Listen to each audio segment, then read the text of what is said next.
DSS arraigns #RevolutionNow convener Omoyele Sowore over alleged treason and cyber-stalking the president. 13 Lagos shops razed in Sunday late-night gas explosion. In international news, Yemen Houthi rebels claim capture of Saudi soldiers and arms. And in sport, Divine Oduduro qualifies for 200 meters semi-finals in 2019 IAAF World Championships.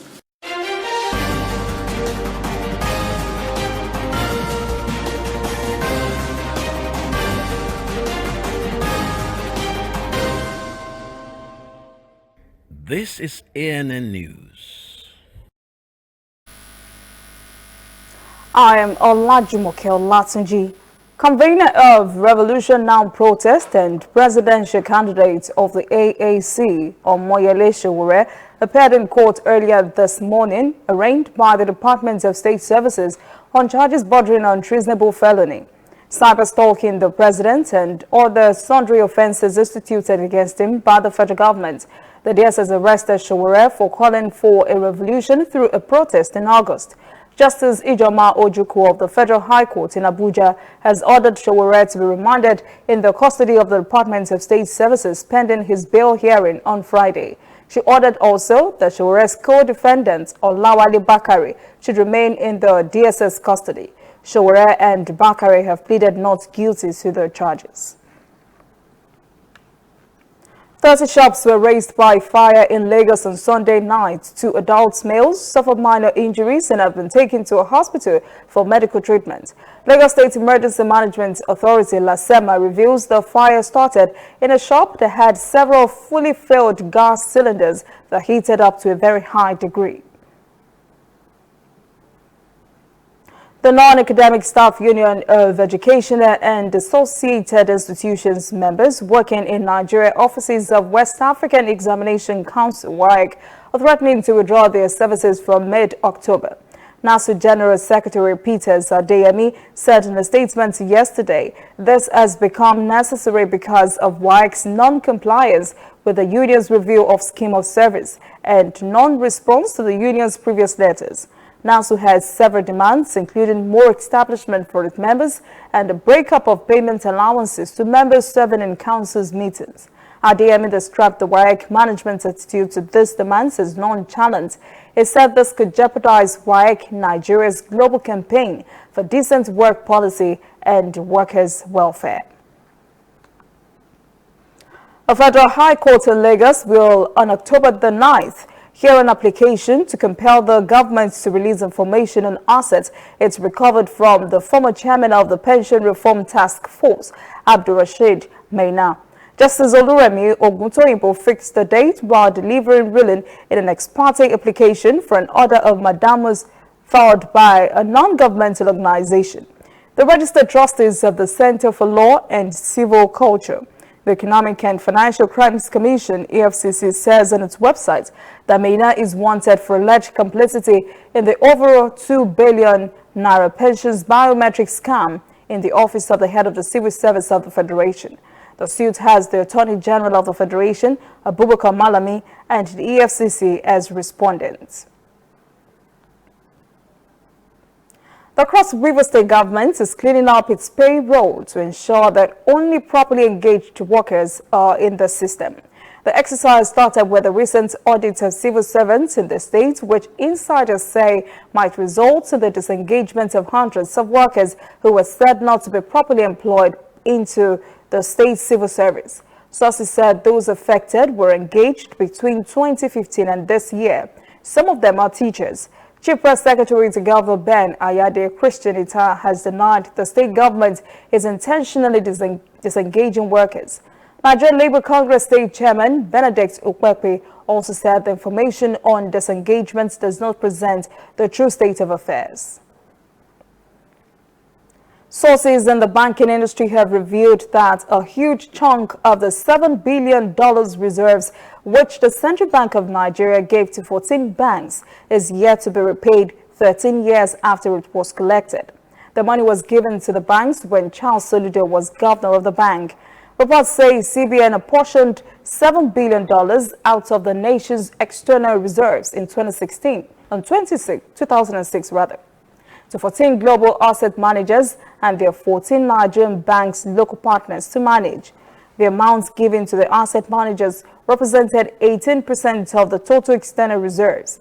The global assets managers and their local counterparts include BlackRock and Union Bank, JP Morgan Chase and Zenith Bank, HSBC and First Bank, BNP Paribas and Intercontinental Bank, UBS and United Bank for Africa, Credit Suisse and IBTC Chartered Bank. The central bank gave each asset manager $500 million of external reserves to manage.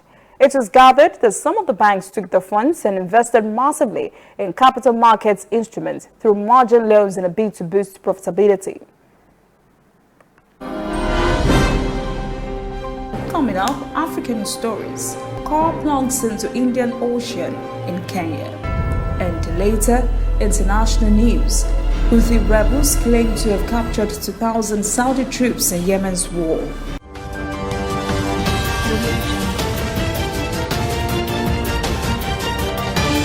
You are watching ANN. Dear Mommy, you went out that night with the baby in your tummy, but you did not come back. The baby is very fine and she eats and sleeps a lot. Everyone says that you are in a better place, but I miss you so much. I keep asking them, where is the better place? But nobody answers me. Auntie Carrie just hugs me and says, go and play. Mommy, I miss you. Please, when are you coming home? I still do miss you, Mom. And in honor of your memory, I'm a doctor today working with the MTN Foundation to save mothers and children every day. Ending mother and child mortality in Nigeria is dear to us. We will keep strengthening this most important bond just for you. Whether in your house, at your office, on your phone or online, we are there. We have the facts behind the headlines. We cut to the chase with the news you really need. We cover every angle. We are the bigger, better news network. We are African News Network. ANN. Watch ANN News on MITV from a truly African spirit. Welcome back. This is ANN News. Now we check out stories making news across Africa. Thousands of persons affected by the separatist war that has claimed at least 2,000 lives in Cameroon's English-speaking regions have been on the streets calling on the government to be sincere about the dialogue for peace that is to begin today, so they can go back to their homes. 1,000 persons have been in front of public buildings for 3 days. Most of the 3,000 victims whom the government says have been in front of public buildings within the past few days have either lost loved ones or seen their property touched. Others who were wounded in the war say they have not had access to health care. When President Paul Biya called for the dialogue, he said U.S. and Europe-based separatist leaders were invited to take part. They turned down the invitation, asking that the dialogue be held outside Cameroon with non-Cameroonians as mediators.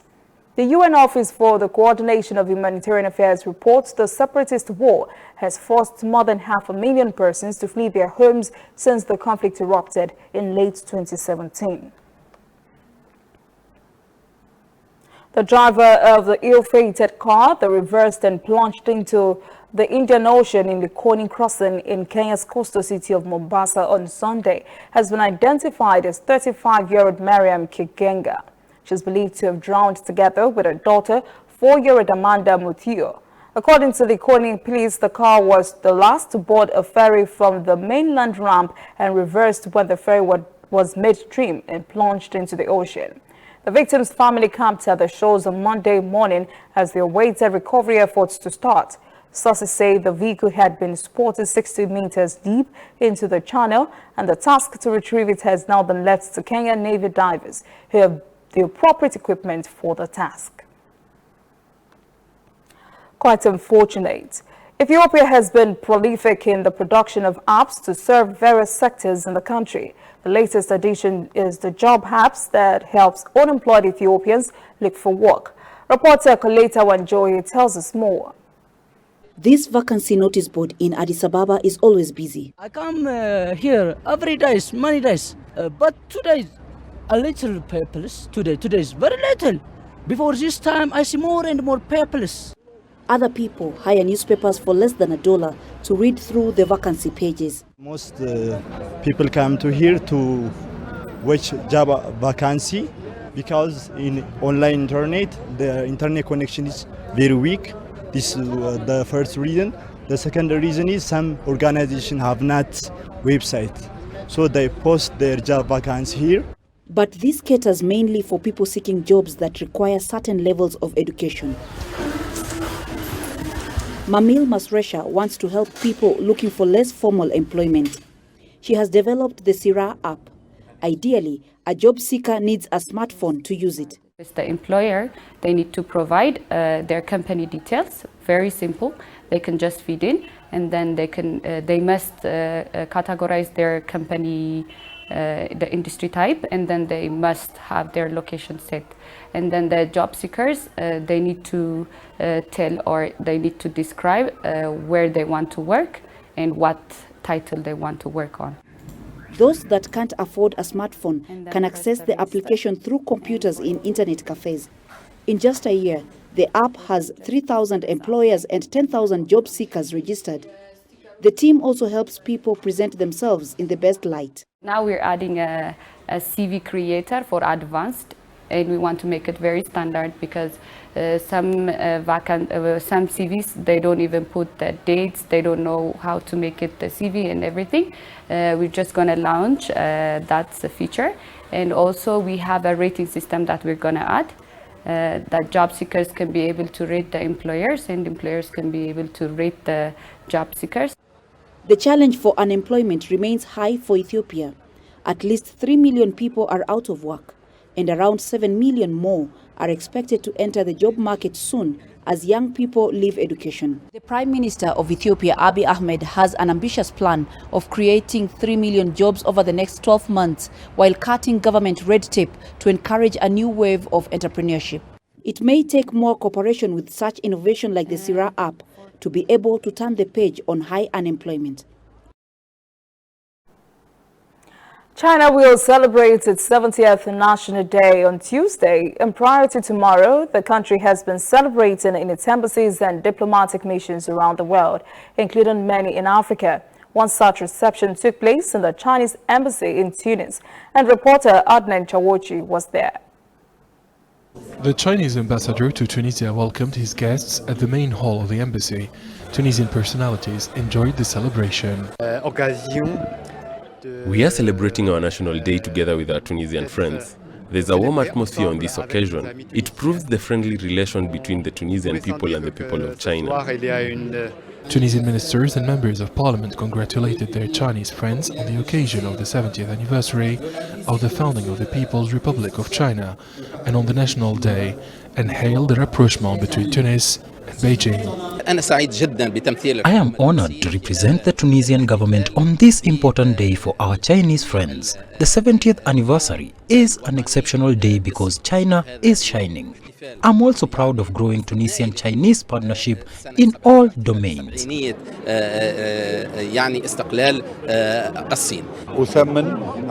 ties between Tunisia and China are not only economic, scientific or cultural. The two nations are close friends. We respect and admire China's achievements and successes over the past 70 years. Tunisian nationals who studied, worked or lived in China for the past 35 years have attended the celebration and shared their passion for China. It's the best time of my life. I witnessed all the development of the country, the seriousness of the Chinese people, the hardworking of the whole society in making sure that everybody stick together to have a better tomorrow. And I think the Chinese story is very inspirational, and I hope the rest of the world, especially in the third world countries, they can learn from this model and they can actually follow this model. Many Tunisians will watch live on television and social networks the extraordinary military parade and mass pageantry that will take place in Beijing on Tuesday. When we return, international news. Houthi rebels claim to have captured 2,000 Saudi troops in Yemen's war. And later, sport. Divine Oduduru qualifies for 200 semi-finals in 2019 IAAF World Championships.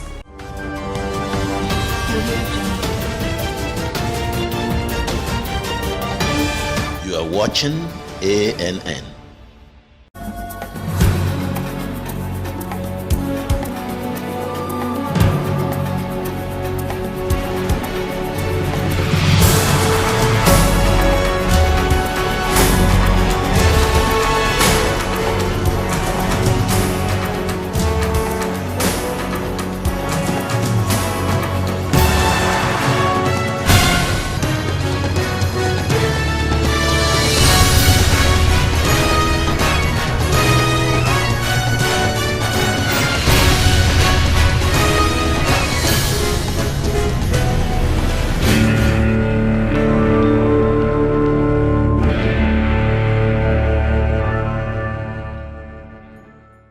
We are on the road every day, canvassing throughout Africa for news you really need.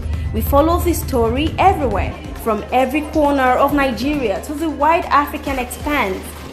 We bring you what's making headlines. We connect you with news you can use. ANN, African News Network, in a truly African spirit.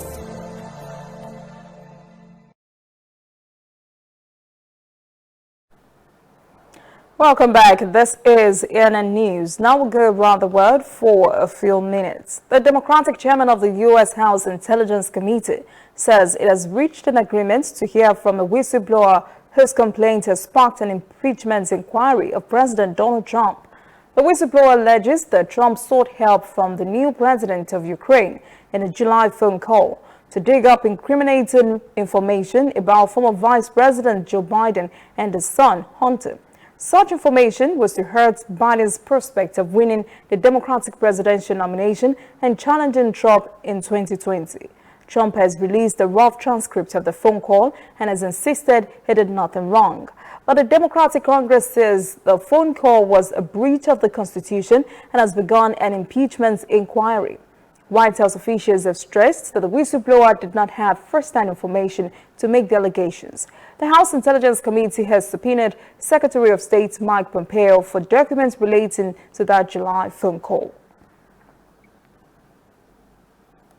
UK Prime Minister Boris Johnson has vowed on Sunday to stay on as Britain's Prime Minister, even if it fails to secure a deal to leave the European Union. At the beginning of his party annual conference in Manchester, Johnson wanted to rally his party with a do-or-die message that he will deliver Brexit by the end of October with or without a deal. But there are hurdles to clear, one of which is what Johnson calls the Surrender Act, the law Parliament passed to force the Prime Minister to request a Brexit delay if it had not secured a deal with Brussels by the time the European Union summit holds in the middle of October. The government is expected to present proposals this week on how it will overcome the main stumbling block in talks, the border between the British province of Northern Ireland and EU member Ireland. So far, the two sides have failed to agree on how to prevent the return to hard border if any future deal fails to maintain frictionless trade. Johnson says is still hopeful of securing a good deal, but added that it would not pretend it will be easy. Protesters and police clashed in Hong Kong for a second straight day on Sunday, throwing the semi-autonomous Chinese territory's business and shopping belts into chaos and sparkling fears of more ugly scenes leading up to China's National Day holiday this week. Riot police repeatedly fired blue liquid from a water cannon truck and multiple volleys of tear gas after demonstrators hurled Molotov cocktails at officers and targeted the city's government office complex. Blue liquid is used to identify protesters. It was a repeat of Saturday's clashes and part of a familiar cycle since pro-democracy protests began in early June. The protest was sparked by an extradition bill that has since been cancelled. The protests have since snowballed into an anti-China movement. Protesters are planning to march again on Tuesday despite a police ban, raising fears of more violent confrontations that would embarrass Chinese President Xi Jinping as his ruling Communist Party marks 70 years since taking power. Posters are calling for October the 1st to be marked as, quote, a day of grief, end quote. Hong Kong's government has already scaled down the city's National Day celebrations, cancelling an annual fireworks display and moving a reception indoors. Tens of thousands of Russians braved the cold rain to jam a central Moscow square as opposition groups sought to remain momentum following a summer of demonstrations that targeted both local elections and Russia's broader political system. The Sunday rally was the first major effort by liberal political groups and allied parties since election earlier in the month. The cut list for the biggest wave of sustained anti-government rallies in years was election officials' prevention of opposition candidates from running in the September vote. Instead of elections, Sunday's event was focused on political repression. Activists demanded the authorities stop a campaign of raids and arrests targeting anti-corruption crusader Alexei Navalny and his network of supporters nationwide. Activists were rallying against harsh police tactics used in early demonstrations, as well as what many Muscovites say were harsh jail sentences handed down against those detained in police. The non-governmental organization White Counter estimated that more than 23,000 persons were in attendance. That figure matched up with preliminary official tally released by Moscow police. Yemen's rebels claimed on Sunday they have launched a major attack on Saudi Arabia's border. They also released a video purporting to show Saudi soldiers and equipment the Yemenis claim to have captured. The images of the attack that was released by Houthi rebels show armored vehicles with stenciled Saudi markings, arms and ammunition the rebels claim they seized. The video also showed fighting in a mountainous area with Houthi fighters openly attacking Saudi troops in armored vehicles. It shows what appear to be corpses and wounded soldiers in Saudi military uniforms. In the video, several troops identified themselves as Saudis. The kingdom did not immediately acknowledge the attack. A Saudi-led coalition has been battling the Houthis since 2015 on behalf of an internationally recognized Yemeni government. Yahira Saria, a spokesman for Houthi forces, claimed in a news conference on Sunday the rebels had captured more than 2,000 troops, but he offered no proof. Tens of thousands have been killed in Yemen's war, and its infrastructure and health system have been crippled. Up next, sports. Oduduru qualifies for 200 meters semi-finals in 2019 IAAF World Championships. Please stay with us.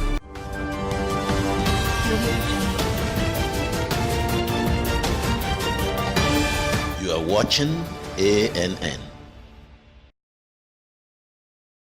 We are on the road every day, canvassing throughout Africa for news you really need. We follow this story everywhere, from every corner of Nigeria to the wide African expanse. We bring you what's making headlines. We connect you with news you can use. ANN, African News Network, in a truly African spirit.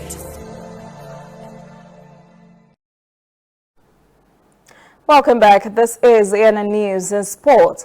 Nigeria's Divine Oduduru is through to the semi-finals of the 200 meters men's event at the ongoing World Championships in Doha.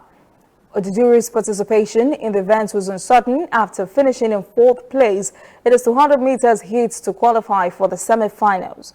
Oduduru is Africa's joint fastest man ever. He was initially disqualified for missing the 100 meters after being confirmed for participation in the event. But IAAF upheld his appeal on Sunday and the sprinter was reinstated. Christian Coleman has defended himself against criticism over his 3 mixed doping test after his victory in the World Championships 100 meters final. His win came just weeks after he avoided a ban for missed tests over a technicality.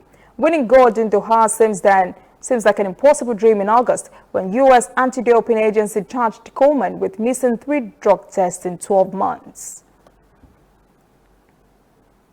That is any news this evening. Thank you for joining us. For details on these and other breaking stories, visit our website, annafrica.news.